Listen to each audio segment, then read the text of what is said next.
Hoje, no Momento Papo de Mãe, vamos falar sobre maternidade e relações raciais. Sim, há racismo e ele precisa ser combatido. Houve no mundo um movimento chamado panafricanismo e aconteceu aqui no Brasil também, com o objetivo de resgatar a ancestralidade africana. E foi nessa época que nasceu a Mafane Odara, uma das nossas convidadas aqui, né, Mafane? Você veio com seus filhos, a Makini de 2 anos e o Mudrik de 5, que estão ali com a sua mãe, a Neuza. Isso mesmo. Que delícia. Obrigada pelo convite. Ai, a gente que agradece. E conta pra gente, porque eu sei que a sua mãe, sim, é muito ativista, né? E você nasceu nessa época e, inclusive, ganhou um nome africano, é isso? Sim, sim. O que eu acho que é legal resgatar do panafricanismo é que ele é um movimento que traz várias formas de resgate dessa ancestralidade.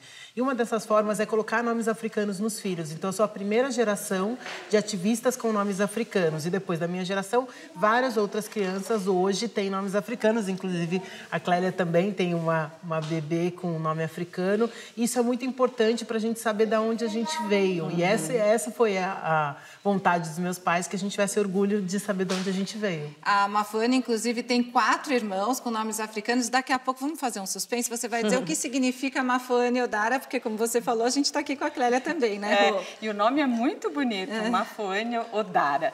E também está com a gente a Clélia Rosa, educadora. Sim. Agora você vai ter que contar o nome das suas filhas e as idades. Obrigada, né? Prazer estar aqui nesse sofá com vocês. Eu sou telespectadora do programa, então agora estar aqui nesse lugar também é uma alegria muito grande. Eu tenho uma filha mais velha, Heloísa Rosa, e a minha filha caçula chama Isha Badu, né? Que é, de fato, uma referência, como a Mafane diz, a partir do nome, né, trazer esse resgate, o que significa esse nome, da onde é esse nome. Então, e as nossas crianças, tanto as minhas filhas quanto os filhos da Mafane, fazem parte agora de uma geração, muitas crianças que estão nascendo, né, filhos dos nossos amigos ou não, que têm trazido, né, esse nome africano justamente para remeter, né, a nossa ancestralidade e tudo mais. Importante, Clélia. E a Clélia, ela participa de muitos eventos que falam da maternidade negra, porque a gente sabe que ainda existe muito preconceito com as mulheres negras, existe uma luta muito grande ainda das mães negras. Sim. Quais os principais pontos que são levantados nesses encontros, Clélia? Tá, dentro dos encontros de maternidade negra, mas não só de maternidade negra, de maternidades de modo geral, né? Eu gosto muito de usar essa palavra no plural, né? Porque as maternidades são múltiplas, né? Quando a gente está falando especificamente de maternidade negra, um dos principais pontos que a gente levanta é quais são as nossas estratégias para proteger os nossos filhos e filhas do racismo, né? Quais as nossas estratégias para fortalecer a identidade, para fortalecer a autoestima, as nossas estratégias para apresentar para os nossos filhos a história do povo negro, sobretudo na perspectiva da resistência, né? A história do povo negro no Brasil, sobretudo, é dada muita ênfase na questão da escravidão, né?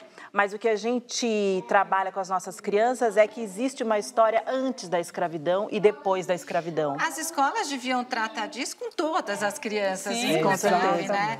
As suas filhas têm que idade? 7 e a Isha tem 2. E o que quer dizer o nome da Isha? Vida Poderosa, em Yorubá. Olha que forte. E Mafane Odara, o que quer dizer? Joia rara. São nomes muito bonitos. Os nomes dos seus filhos têm um significado também? Também são nomes compostos, como o meu. Makini Niara quer dizer serena, dotada de grande caráter e alto propósito. E Mudrik Diop quer dizer inteligente, ponderado, líder. Olha, e Mafane, dentro disso que a Clélia falou, que existe essa necessidade de fortalecer os filhos, o que na realidade não deveria existir essa... Infelizmente existe, mas não deveria. O que você sente sobre isso? Eu acho que eu sou fruto dessa história que a Clélia mencionou. Os meus pais são ativistas e foi muito importante em casa a gente ser lembrado todos os dias de que a gente era bonito, de que a gente era inteligente, porque muitas ocasiões, em especial na escola, e eu acho que você trouxe esse ponto e realmente ele é muito importante, a gente é confrontado todos os dias com situações de racismo. Pra vocês terem uma ideia, eu estudei em 11 escolas diferentes até a 8ª série.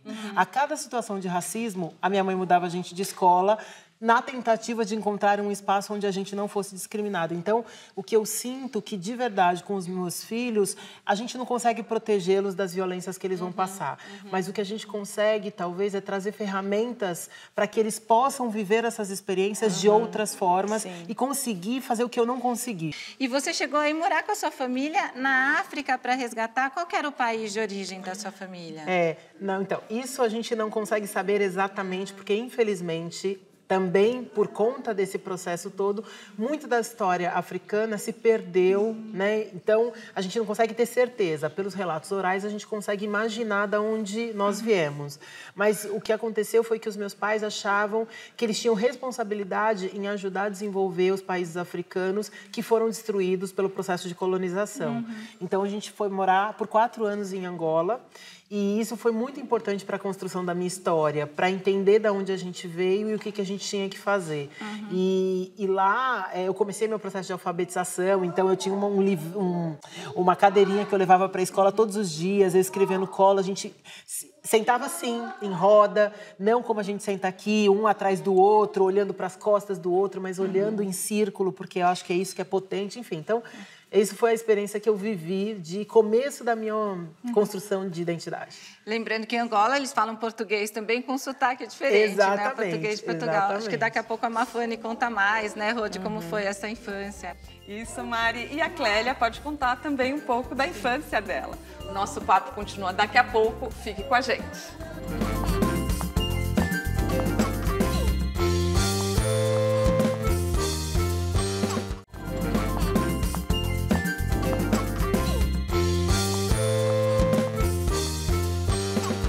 Estamos de volta com o Momento Papo de Mãe com a Mafane Odara e a Clélia Rosa. E eu tô aqui com esse livro, olha, da Pamela Gaino, Sou Linda Assim. E essa menininha aqui é a Mafane Odara, você é personagem desse livro. É um livro infantil. Que lindo, porque aqui conta a história que você já falou pra gente da sua infância, que você foi pra África, e depois quando você voltou pro Brasil, você chegou a enfrentar aí preconceito e teve que encarar isso de frente? Sim. Conta pra gente.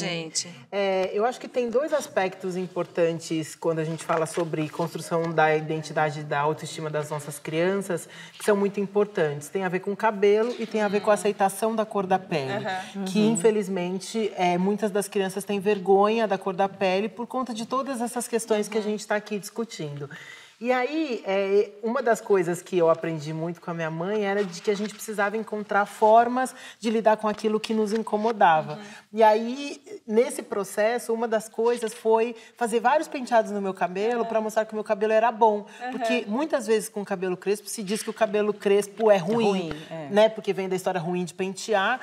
E aí, quando eu fiz isso com o meu cabelo, as crianças começaram a olhar o meu cabelo de um outro jeito. Olha, que legal. E isso foi uma forma de eu aprender que eu poderia fazer alguma coisa que me incomodasse, ser diferente, provocando as pessoas para olhar de um outro jeito. Eu gosto muito de reforçar que essa ideia, a questão dos personagens negros, né, nos livros ou os brinquedos e as bonecas, não é um recurso que é exclusivo para a criança negra. Crianças não negras também precisam encontrar protagonistas negros. Uma criança não negra, ela também precisa brincar com uma boneca negra, né? Porque o que é brincar de boneca? É você cuidar, é você gostar, é você ninar. Então, uma criança não negra, ela também precisa desenvolver isso. Eu acredito que não há uma criança negra no Brasil que não tenha sofrido uma discriminação racial, sobretudo no espaço escolar, infelizmente, né? O que eu também sofri, né, preconceito racial. O que eu vejo de diferente das minhas filhas, por exemplo, em relação a mim, é o modo como eu trato essa questão. Entendi. Porque eu sou de uma geração onde os meus pais não tinham tanta informação, então era muito, olha, não liga, deixa pra lá, né? Não precisa pensar nisso. Então eu cresci nessa coisa, desse modo. As minhas filhas e as crianças dessa nova geração, a gente tem uma outra postura, né? A gente, infelizmente, precisa ensinar as nossas crianças o que é racismo desde muito cedo, mas a gente também quer falar sobre esse assunto, a gente também quer informá-las sobre isso. Então a diferença de geração, né, que eu percebo é isso, como é que a gente enfrenta essa situação. Quando a gente falou que ia gravar sobre esse tema, a gente recebeu uma mensagem de uma telespectadora, um depoimento que eu gostaria que vocês comentassem. É da Ângela Almeida, de Osasco, São Paulo. Ela diz o seguinte, ó: sem vitimismo, mas ouvi da boca do pai dos meus filhos que a gente teve sorte com o nosso filho de nascer parecido com ele. Fiquei muito triste, pois passei 10 anos tentando engravidar e ainda tive a preocupação de meu filho ser rejeitado caso parecesse comigo, que sou negra. O que vocês podem falar para a Ângela? Muito delicado, né? O enfrentamento, né, do racismo dentro da sua própria casa. Eu fico imaginando ela, enquanto uma mulher negra, né? A gente já passa por diferentes situações fora de casa, né? E a gente precisa se fortalecer para a vida fora de casa. Então, dentro de casa, isso é ainda mais difícil, né? Então, acho que é buscar mesmo recursos de fortalecimento para poder encarar. E sabe o que eu acho, Mafone, que a Ângela devia ter torcido para o filho ter nascido parecido com ela, viu? Concordo com você. Eu acho que vocês trouxeram um tema que é importante da gente falar, porque o que acontece? No Brasil, a gente tem uma questão de falar sobre as relações raciais. E relações raciais não é falar sobre negros, é falar sobre a relação entre negros e brancos.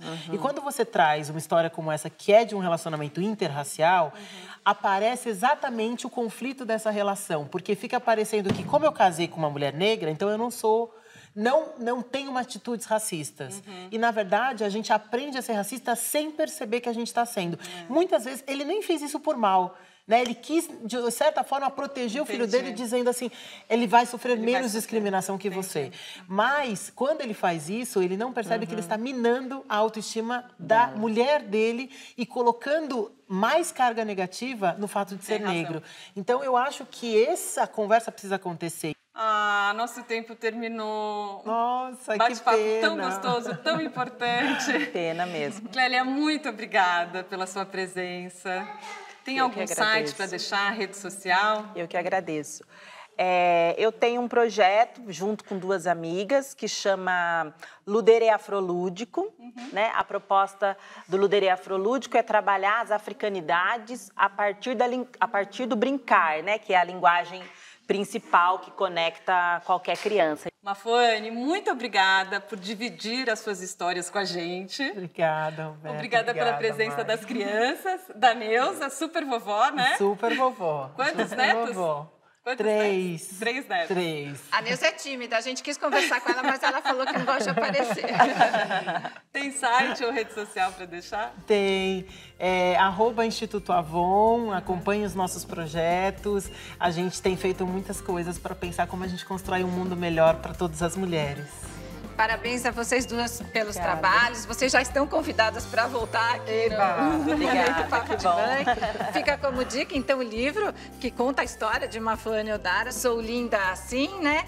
E fica pra gente para refletir sobre todas essas questões, porque existe o racismo, sim, existe aquele racismo declarado, mas existe também um racismo velado, um racismo enraizado. Vamos pensar sobre isso. Obrigada a você que nos assiste e participa tanto nas redes sociais, com sugestões e perguntas, e até a próxima.